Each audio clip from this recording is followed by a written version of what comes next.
Look at the bill in your wallet. It is a piece of paper, held together by nothing more than a collective hallucination we call trust. But what happens when that trust evaporates in a single afternoon?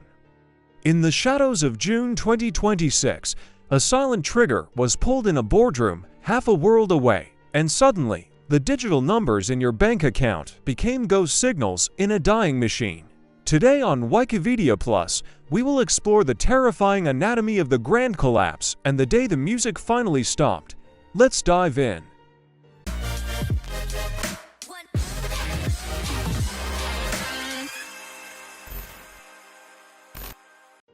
To understand the apocalypse of 2026, we must look back at a crime committed in 1971. When the world detached money from gold, we entered the age of faith. For over 50 years, we traded our sweat and time for ink and paper, believing the system was too big to fail. But systems aren't built on size, they are built on equilibrium. By early 2026, the scales had tipped. The debt was no longer a number, it was a black hole, consuming the very light of the global economy. Every city, every factory, every home was built on a foundation of credit that had no physical anchor. We were living on borrowed time, in a house made of cards, waiting for the wind to change. June 14, 2026, a date that history books, if they are still printed, will mark as the end of the Atlantic era. In a secluded compound in Kazan, the BRICS leaders did not just meet, they executed a funeral. The announcement of the Eurasia unit, a digital currency backed by the physical weight of Siberian gold and Middle Eastern oil, sent a shockwave through the fiber optic nerves of the planet. Within seconds, the petrodollar, the ghost that had haunted global trade for decades, was exorcised. This wasn't just a policy change, it was a decapitation of the old world's financial head. The world realized that the king was naked, and the king was broke. The collapse didn't start with a bang, but with a connection error. As the dollar plummeted, the algorithmic trading bots of Wall Street entered a suicide spiral. To prevent a total wipeout, the circuit breakers were pulled.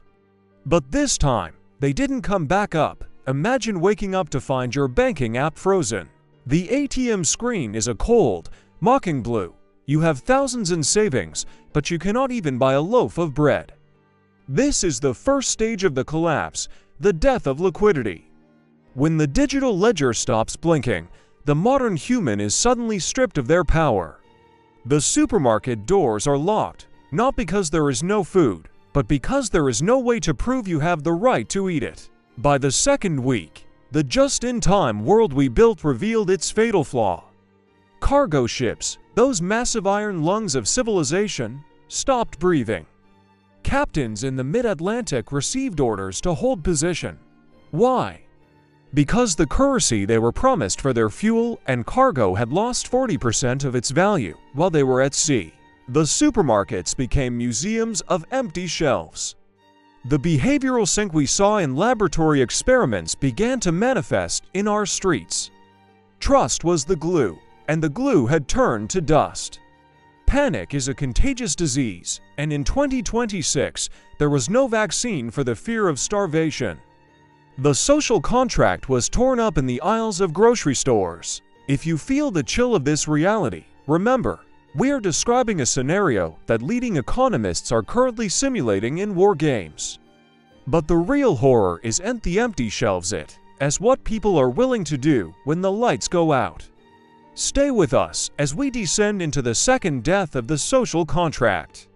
This is the part they don't want you to see. As the national structures crumbled, humanity retreated to the ancient ways. Cities became fortresses.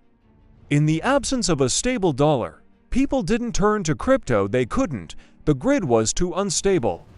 They turned to the hard verities. Canned food became the new gold. Antibiotics became the new silver. A community's wealth was no longer measured by its stock portfolio, but by its proximity to a clean water spring and its ability to defend its perimeter. This is the fracturing of the world at the end of the global village and the return of the tribal city-state. The internet, once a bridge to the world, became a dark forest of misinformation and static until the servers finally went quiet. In the ruins of the old system, a new, darker economy emerged. The shadow banks or unregulated, decentralized networks begged to facilitate trade using physical assets and work credits. It was a brutal, efficient system. You worked for calories, you traded your skills for security. The era of the middle class evaporated, leaving only those who owned resources and those who served them. The dream of 1990s globalization was officially buried under the weight of its own hubris. The skyscraper, once a symbol of progress, became a vertical tomb of glass and steel, impossible to heat, impossible to maintain. Was the grand collapse inevitable? Perhaps. When we replaced value with debt, we made a deal with the future. In 2026, the future simply came to collect. The collapse taught us a bitter lesson, that civilization is a thin veneer of luxury draped over a hungry animal. When the luxury is stripped away, the animal returns. But in this darkness, there is a strange clarity. We finally understand what is real. Family, land, knowledge, and the courage to face the unknown. The dollar died, but perhaps, in its ashes, a more honest version of humanity was born. We were no longer consumers, we were survivors once again. As the echoes of today's story fade back into the archive, we are left once again at the edge of the unknown. Thank you for journeying with us to the fringes of history and science. If these mysteries resonated with you, we invite you to support the channel by liking this video and subscribing to our growing community of seekers. Share this transmission on your social networks. Your curiosity is what keeps these stories alive. We will return soon with another chapter that was never meant to be told. Until our next encounter, stay curious. This is Wikivedia Plus.